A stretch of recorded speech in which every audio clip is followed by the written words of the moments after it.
Hey, now I'm going to tell you about the top 3 beginner motorcycles that I would recommend. Starting from number 3, I would choose the CBR 300 and the Ninja 300. This is because this is amongst the lower power band and they're light motorcycles and it's easy to maneuver. They're also not carbureted.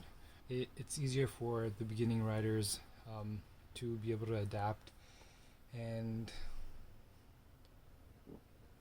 they're very sparing bikes. They're not as fast and aggressive.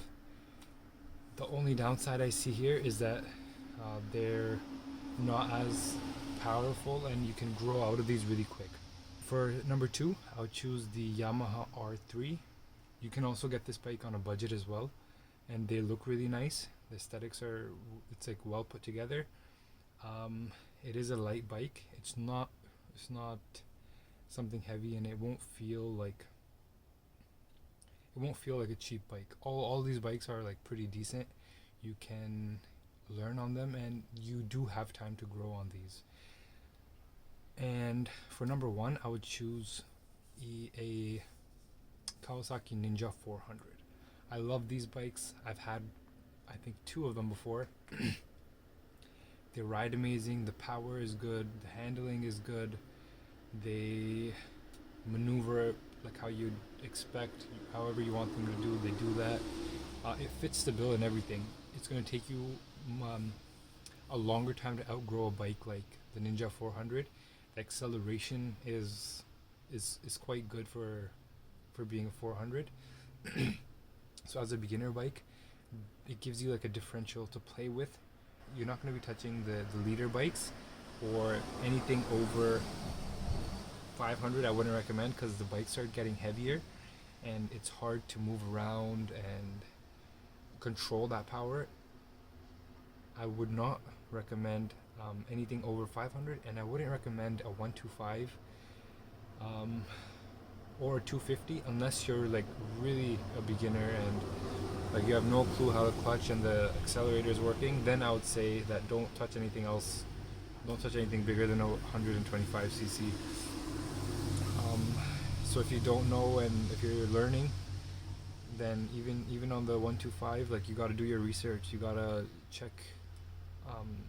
You got to understand like the concepts of how to ride a bike, how to stop. These basics, like, they have to be known before you even for 125, like I would say before hopping onto one of those, you'd want the basics down pat. But with that being said, it is way less expensive for fuel.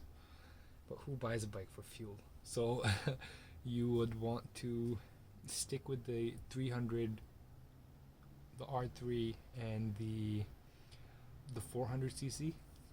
If I was to start again, I did have a little bit of a background, so I just built upon that.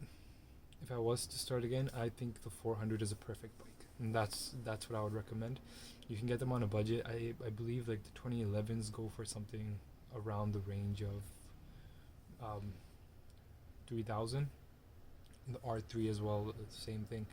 The difference between the R3 and the Ninja 400 is that the Ninja 400 is a little bit heavier, a little more torquey, and the R3 has a little less power. It's a lighter bike, so it's easier to maneuver. The R3 is a little slower, but it's a more aggressive style, whereas the 400, it's more laid back. It's almost like it looks like a sports touring, similar to that. So the insurance would be cheaper, plus the what do you call it? Plus the riding position is much more comfortable. That's why I have it at the top of my list, because if you want to ride it long, like for a long drive, if you're riding it long term, you want to keep in mind of like the ergonomics as well. Some of the 250s are aggressive styles of sitting too, and unless that's all you value, then just keep your comfortability in mind as well. That's my input. I hope it helps, and I'll see you on your 400.